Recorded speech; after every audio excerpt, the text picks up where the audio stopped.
Good evening. I'm Andrew Weeks with this special edition of Safe TV2 Headline News.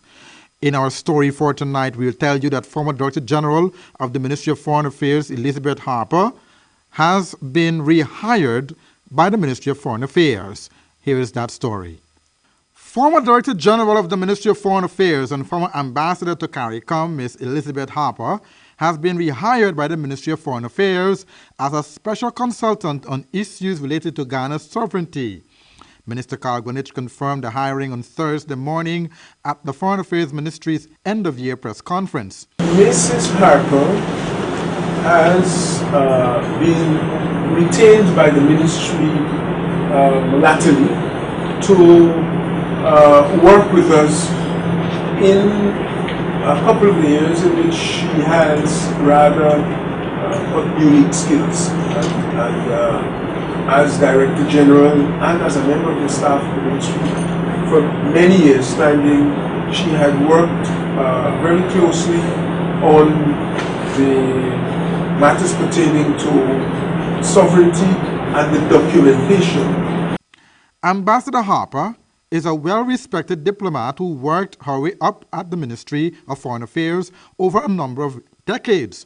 In the 2015 elections, she made the decision to leave her job to become the running mate for the then incumbent President Donald Ramutar of the PPC Civic. The PP Civic lost the elections and Harper refused a seat in Parliament to represent the party. At the time, she said her decision not to go into Parliament was a principled one. Minister Greenwich, however, believed that his ministry is growing and it needs all the expertise necessary to get the job done. In relation to our ministries, with the high turnover staff that we have experienced, and with the problems in the storage and maintenance of records, they have been challenged to carry out policies as effectively as they should. In this ministry, for example, I'm able to point to you many rooms that have a lot of documents. And few people in here, if any, can tell you what the documents are. So that is one side, and in that side, we try to, and we've been trying to utilize the knowledge of those who have worked here in the past. Now, in relation to matters to do with sovereignty, because of the delicacy of that area, we have been utilizing the skills of Mrs. Harper to assist us in that, and that is ongoing and will continue. The former Director General of the Foreign Affairs Ministry, Elizabeth Harper, had always indicated her willingness to work with the new government once she was provided with the opportunity. Harper worked under former Minister of Foreign Affairs, Rashley Jackson, Clement Rohi, Colin Rodriguez Burkett, among others. Guyana has surpassed its 650,000 ounces of gold target for 2016 to now 690,000 ounces, says Minister of Natural Resources Raffle Trotman, who made the announcement at his end-of-year press conference on Thursday at the ministry's head office. Here is Minister Trotman making that declaration as well as the way forward for the Guyana Gold Board come 2017. For the year 2016, the Ministry of Finance had projected a gold declaration target of 550,000 ounces, which was the target that was given to us. That target represented 21.8% increase on the 2015 target. However, the Ministry of Natural Resources, the GGMC, and the Guyana Gold Board privately worked towards a different target, which was 650,000 ounces. As announced in the National Assembly recently, we surpassed the target of 650,000 ounces. Today, I'm ecstatic to announce that declarations stand at an unprecedented and whopping 690,000 ounces of gold, the highest gold declaration figure in any calendar year in the industry of gold mining in Guyana. We again wish to recognize the small and medium-scale miners who deliver the majority of this gold, and as well as the two larger companies, Guyana Goldfields and Troy Resources, who have demonstrated good stewardship of the resources that they have been given to manage and bring to the market. Small and medium-scale miners, of course, continue to outperformed our expectations and even their own expectations, I believe.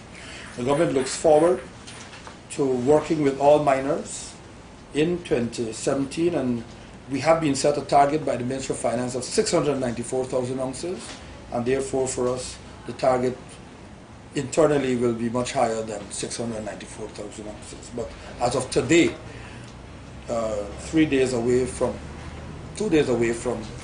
the end of the year, we are 690,000. Government has, however, recognized that some changes are needed in the regulation and management of the industry. In 2015, upon assuming office, it was recognized that the Guyana Gold Board had, over a number of years, amassed a deficit of more than 9 billion Guyana dollars by running an overdraft with the Bank of Guyana and arising out of an advance, some say loan, some say advance or grant, given in 2011 to the board by the Treasury. This was an untenable situation which we all agree cannot be allowed to continue. This demanded a comprehensive review of the 35-year-old organization, which upon completion informs us that the board has to transition into the role of regulator and diminish its role as a purchaser of gold.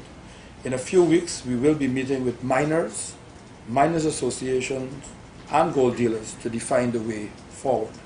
The Ministry of Natural Resources has fought tirelessly for the continued existence of the Guyana Gold Board because the ministry believes that there is merit in having the organization function as a regulator to monitor gold dealers, and notes the raised voices of many miners within gold mining districts for an increased presence of the Guyana Gold Board in their communities. The government will continue to look at best practices both regionally and further afield with a view to making the Guyana Gold Board more vibrant, effective and viable as an entity for our national development. Early in 2017, we therefore will see some significant changes in the way the board does business. Forestry. City Hall has not been giving proper justice to cases taken to the magistrate court, says Mayor Patricia Chase Green, who told the full council during its last statutory meeting on Wednesday. More so, the council does not even receive monies awarded to cases won by the municipality. Here is Mayor Patricia Chase Green making a statement on the issue as council deliberate on the matter. When you look at it, now it's nuisance, one charge. The matter placed before the court, the matter struck out. Abusive language, one charge. Placed before the court, dismissed. Wounding, withdrawn. Threatening behavior, again, one charge, dismissed. If you count the number of cases that were placed before the magistrate, and the amount that were dismissed or withdrawn from the constabulary, is left to be desired is exactly what is happening. If it's lack of prosecution, witnesses don't attend to these matters in court, what is causing these matters? Well, withdrawal is quite clear, but I don't understand, and all we would have asked for the money was $556,000 that went to the court and not to us. They don't know when an activity is. We don't get it, it goes to the court. But again, the constabulary needs to tighten up on its cases and the way we deal with matters. The one matter that was of concern to me is the Public Health Section 77, causing nuisance with keep mining animals. It was struck out for what reason, I don't know. It means that person continue to mine their animals in an area that is not according to the transport. I don't know why it was struck out. But when you mine animals in an area, you have to look at the diseases that can be caused, especially this rainy season. And so we have to be very careful as to what is happening with these cases as we take it before Councillor Clark. Councillor Oscar Clark. This one is very concerned about page 335, carrying offensive weapon. You're either carrying an offensive weapon or you're not. You had two such cases, both of them dismissed. Something is wrong there. Something. Do I carrying an offensive weapon or you're not carrying an offensive weapon? I mean, how could carrying an offensive weapon be dismissed? It's a reach of the court. So they want the prosecution, people didn't. What happened? Turn out to prosecute the case. I think Something it's seems to be reach of the court. wrong there, and this is a particularly, It's a reach of the court. you should be completely concerned about this particular item, carrying offensive Offensive weapon. weapon.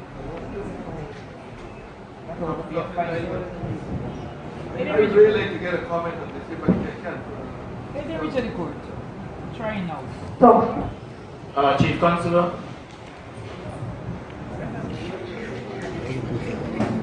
Madam Mayor and Councillors, I could remember this matter vividly well. But before I give an explanation of this matter, I must let this council know that this present magistrate reminds me of a past magistrate we had by the name of Maxwell Edwards. A lot of matters he's been struck out without any good cause. Rounds will be going to court giving evidence, and yet still matters are struck out. Now, if a matter is struck out, that doesn't mean that is the end of the matter.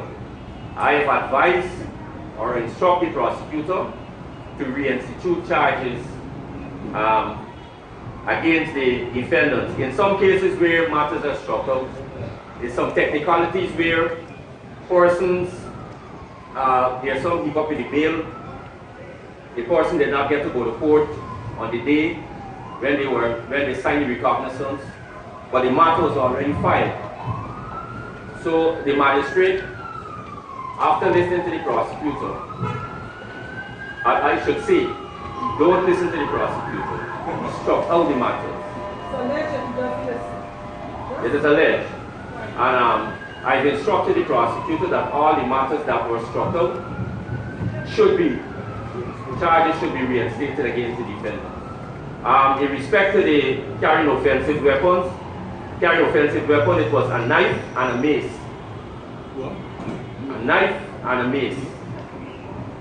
The evidence was given, the rounds appeared and evidence were given in court, but for some reason, the magistrate did not find favor with the constabulary, he found favor with the defendant, and he struck out the matter. And he ordered that the offensive weapon must be given back, and I refused, because I said police don't give back offensive weapons. I refused to return the knife and the mace to the defendant. Who is the magistrate, right? thank you, sir. We'll be right back with this special edition of Safe TV2 Headline News. Shop at John Lewis Styles in December and you could win one mini computer every day. That's right, win one RCA tablet and keyboard every day. Plus, 4 persons will win $1 million in clothing, shoes, and accessories. Enter to win with every $5,000 you spend in our men's or women's department. So shop now to win one mini computer every day and $1 million to spend in the store. John Lewis Styles, simply different. Admit it, Christmas shopping can be exhausting. But Home & Beyond is making it easier with everything for your home this holiday season. Choose from the widest range of carpets and rugs, eco-friendly refrigerators, washing machines, sofa sets, dining tables, televisions, and a wide range of household appliances and cutlery at prices that are appealing to everyone's pocket at Home & Beyond, home of affordable luxury. Clearance is saying thank you this season with a grand 3-day sale that's going to be happening from Sunday the 18th of December until Tuesday the 20th. Come down and cash in 15% off store-wide, all your favorite brands.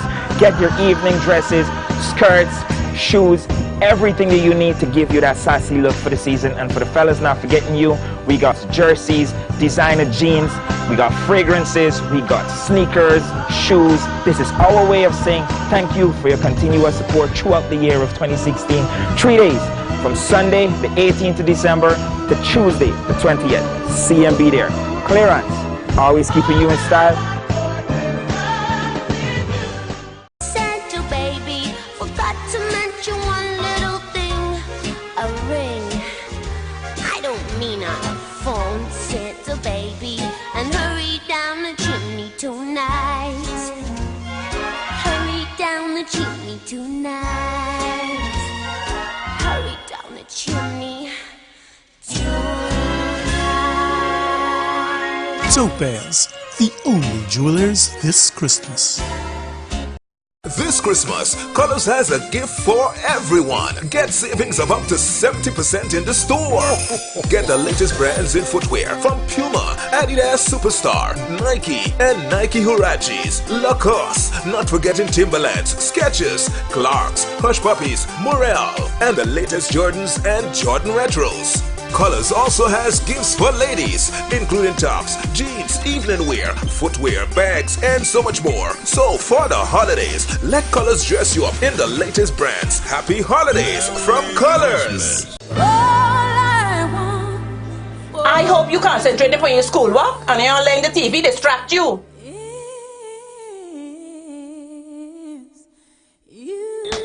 Renee, why got this big note from the first saying pay water bill? Why it gotta be so big? Joshua, what do you mean why the water bill so important? You know how much cleaning we got to do for Christmas? These flowers got to wash, the dishes got to wash and pack back in the cabinet. All these blinds got to wash. Plus, don't forget what happened to your uncle last year. GWI reminds all customers to ensure their water service bills are paid in full. Put GWI on the list and avoid a disconnection. Take advantage of our friendly payment plans. It's our way of giving back to you. For further information, contact our customer services call center on 227-8701, email customercallcenter@gwi.gy, or visit us at www.gwiguyana.com or www.facebook.com/Guyana Water Inc. Wayne Pressure Pumps out of the U.S. is the ideal solution for your water woes. At Sylvie's Variety Store, we bring you the top line of automatic pressure tank pumps ideal for building offices and residential homes. Just turn on the faucet and pressure at your fingertips. The Wayne collection includes pool pumps, well pumps, and utility submersible pumps. Parts and accessories available. Sylvie's Variety Store, bringing you the quality you deserve every time. Let Kissoons be your furniture guide. We want to be of service to you because you know, it's you who have made us what we are, Guyana's Furniture King. Drop in and refresh your home today. You'll find us as courteous and accommodating as we always were, making better furniture for you, our lifetime customers. Come and spoil yourself, your friends and family at Kissoons Industrial Site Rhineville Showroom. We guarantee no hassle, just good old-time service and quality products. Come visit for old times.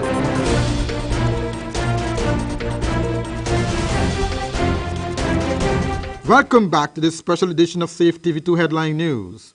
In this edition now, we'll tell you that the Government Information Agency, GINA, tells us that the Minister of Telecommunication, Cathy Yu, says that the new Smart City program that will be implemented by her ministry will make digital technology a central part of government's operation, which will also be in partnership with the Ministry of Public Security Smart City program come 2017. Here is more.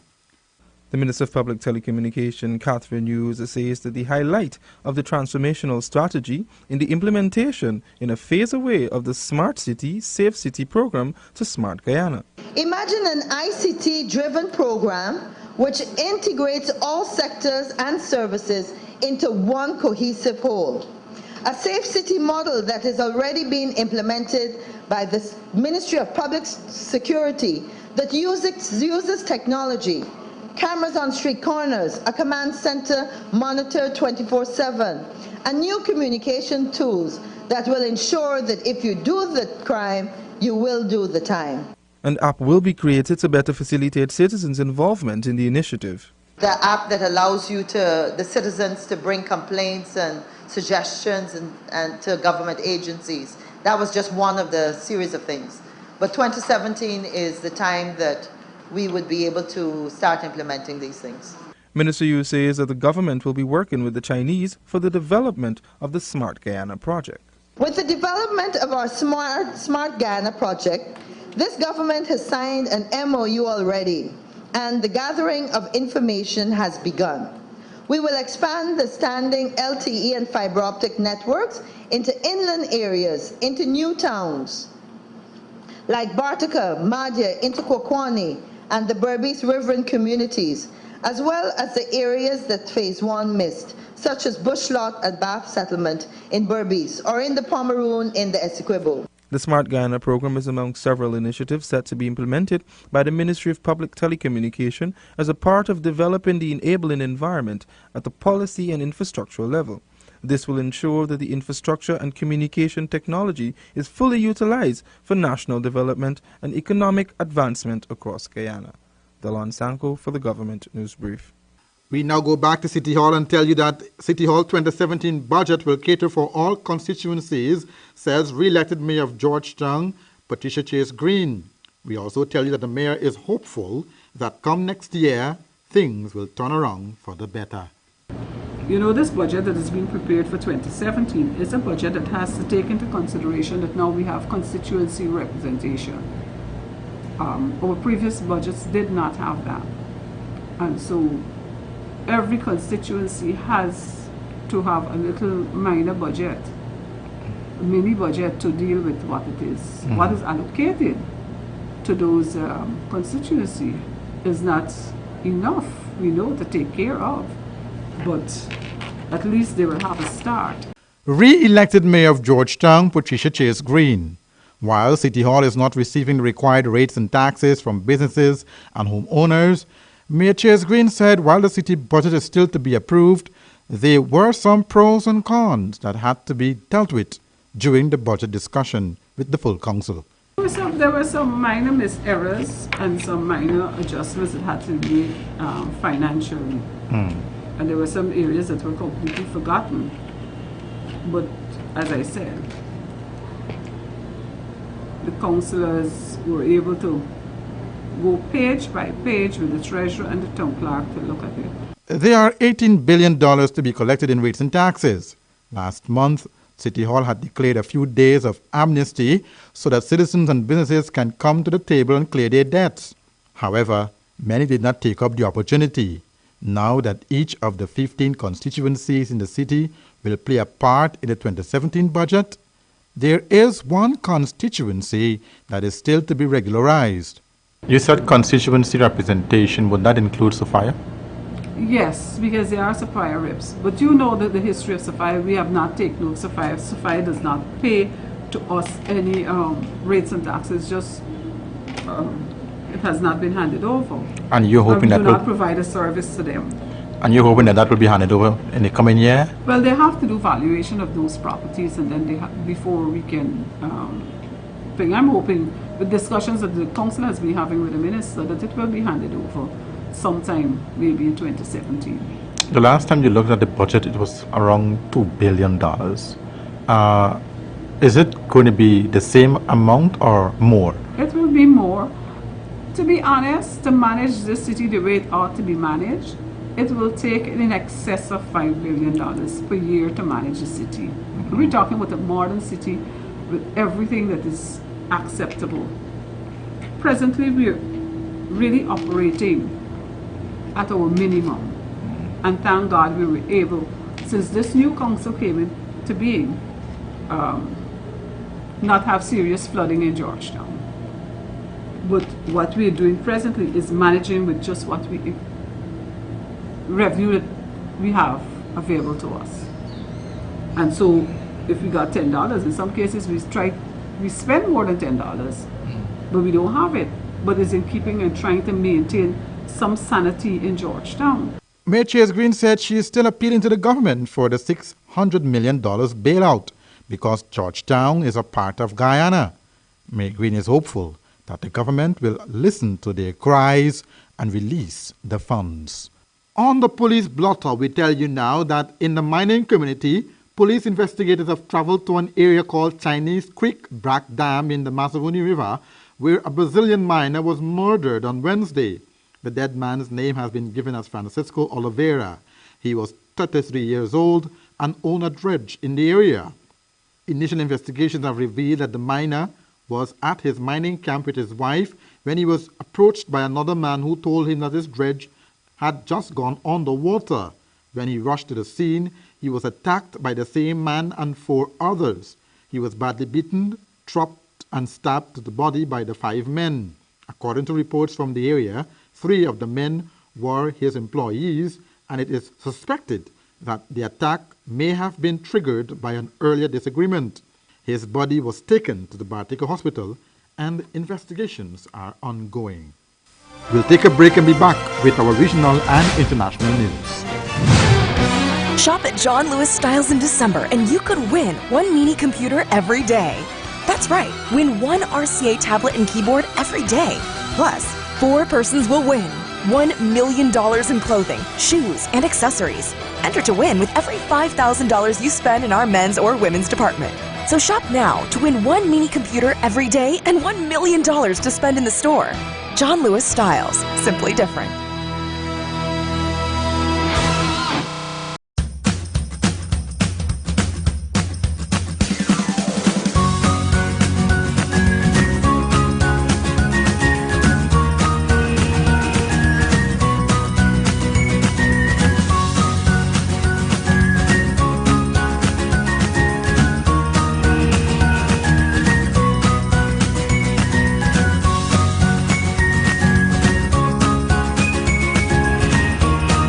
Fly always. Always something new. Santa baby, forgot to mention one little thing. A ring. I don't mean on a phone, Santa baby. And hurry down the chimney tonight. Hurry down the chimney tonight. Hurry down the chimney tonight. Topaz, the only jewelers this Christmas. Clearance is saying thank you this season with a grand 3-day sale that's going to be happening from Sunday the 18th of December until Tuesday the 20th. Come down and cash in 15% off store-wide, all your favorite brands. Get your evening dresses, skirts, shoes, everything that you need to give you that sassy look for the season. And for the fellas, not forgetting you, we got jerseys, designer jeans, we got fragrances, we got sneakers, shoes. This is our way of saying thank you for your continuous support throughout the year of 2016. 3 days from Sunday the 18th of December to Tuesday the 20th. See and be there. Clearance, always keeping you in style. In an ever-changing Guyana, some things never change. For decades, the name Kissoons has been synonymous with the finest furniture. You'd be hard-pressed to find a home that doesn't proudly display a piece of Kissoons furniture. That hasn't changed over the years, nor has the quality, variety, price, service and guarantee. What has changed for the better is that Kissoons have made it easier for you, now inviting you to their home at the Reinfeldt Industrial Site with over 100,000 square feet of floor space, so you can take your time to see what takes your fancy all under one roof. Knowing what their customers want is what has always made Kissoons Guyana's favorite furniture makers, so they've changed to make it just like old times. No crowds, no parking, no hassling, just you and the Furniture King. And you're right, they still tell you that they are never knowingly undersold. Kissoons at their Reinfeldt Industrial Site factory. Visit them, if only to have a look around.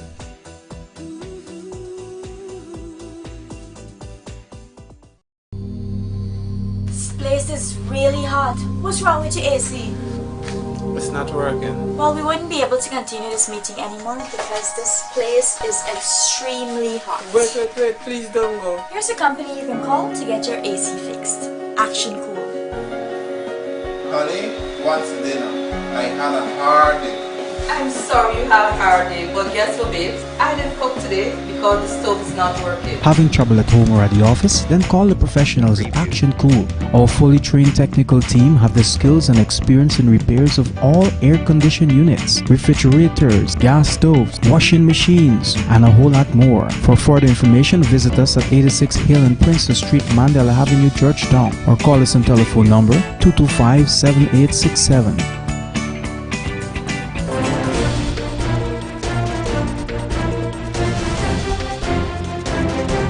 Welcome back to this special edition of Safe TV2 Headline News. In our international news, we'll tell you now that Israel leader Benjamin Netanyahu has condemned as biased a speech by outgoing U.S. Secretary of State John Kerry on Israel-Palestinian issue. Mr. Kerry said the prospect of a peace deal based on two-state solution was in grave jeopardy. Israel's settlement building on occupied land was a major problem, he said. Here is more in this BBC report. Tonight, another angry intervention by President-elect Trump, this time over Middle East peace. On Twitter, he complained the US was treating Israel with total disdain and disrespect, but told it to stay strong until the 20th of January, when he takes office. A speech by US Secretary of State John Kerry brought on the row. He criticized Israel, accusing its government of undermining the chances of a peace agreement with the Palestinians. We have to be clear about what is happening in the West Bank. The Israeli Prime Minister publicly supports a two-state solution, but his current coalition is the most right-wing in Israeli history, with an agenda driven by the most extreme elements. This was after last week's UN Security Council resolution calling for Israel to stop building Jewish homes on occupied Palestinian land. The US didn't use its veto power to protect Israel, as it usually does. And here in Israel, they're worried that in the very last days of the Obama administration, it could take another diplomatic stand, laying out the framework for a peace deal at an international conference. The Palestinians might welcome that, but Israeli leaders would see it as another attempt to tie the hands of Donald Trump, who's promising them strong support. The Israeli Prime Minister hit back at Mr. Kerry for his stance on settlements. What he did was to spend most of his speech blaming Israel for the lack of peace by passionately condemning a policy of enabling Jews to live in their historic homeland and in their eternal capital, Jerusalem. The Obama administration oversaw 2 rounds of peace talks between Israel and the Palestinians. Both broke down acrimoniously. Now they're trying to use their final 3 weeks in office to set a new path. But it could be too little, too late. Yolande Nell, BBC News, Jerusalem. In our original news, we tell you now that there's trouble in Trinidad as the National Carnival Commission and the members of Pan Trinidad and Tobago are at this time locked in talks on a way forward as it relates to payment owed to steel bands. Here is C News with that report. Last evening, members of Pan Trinidad and Tobago said they will not play at Panorama 2017 if they do not get their money. Pan arranger Dane Gulson spoke with the media and expressed his dissatisfaction with what's taking place. Governance in, governance out. I'm talking about both Pan Trinidad and Tobago, and I'm talking about the government of Trinidad and Tobago. Some way, somehow, have no respect for Pan when it comes to the national instrument of Trinidad and Tobago. Very disrespectful is the government. I am saying today, if we cannot get the kind of monies we need, all right, to carry and to go Panorama for 2017, all right, don't go Panorama. The groups are also upset that the first prize for Panorama champions is only $1 million. He said 10% of that is kept by Pan Trinidad and Tobago, and the rest is not enough to offset costs attached to playing at such an event. If you're supposed to give them $1,000 in a timely fashion, everybody does get paid, from a ranger to whoever, to the man driving the truck. But Pan men don't get nothing. The first prize in Panorama is $1 million. We have over 40 players playing in one steel orchestra, be it small, medium, or large. Well, President of Pan Trinidad and Tobago, Keith Diaz, laid the blame at the feet of the Prime Minister and the Minister of Culture and the Arts. This meeting is a meeting that we had tonight to talk about what is going on. The Minister don't want to have no meeting with us. All we meeting is the NCC, and we have written to the Prime Minister asking for a meeting, and we have not received a meeting. We asking for our allocation to discuss Panorama, and they have a lot of things to discuss. Right now, this is how the Pan men feel, and that's how it is. But that's what they're saying. You hear they're saying that? You hear what they're saying? And that's our special edition of Safe TV2 Headline News for this evening. My name is Andrew Weeks.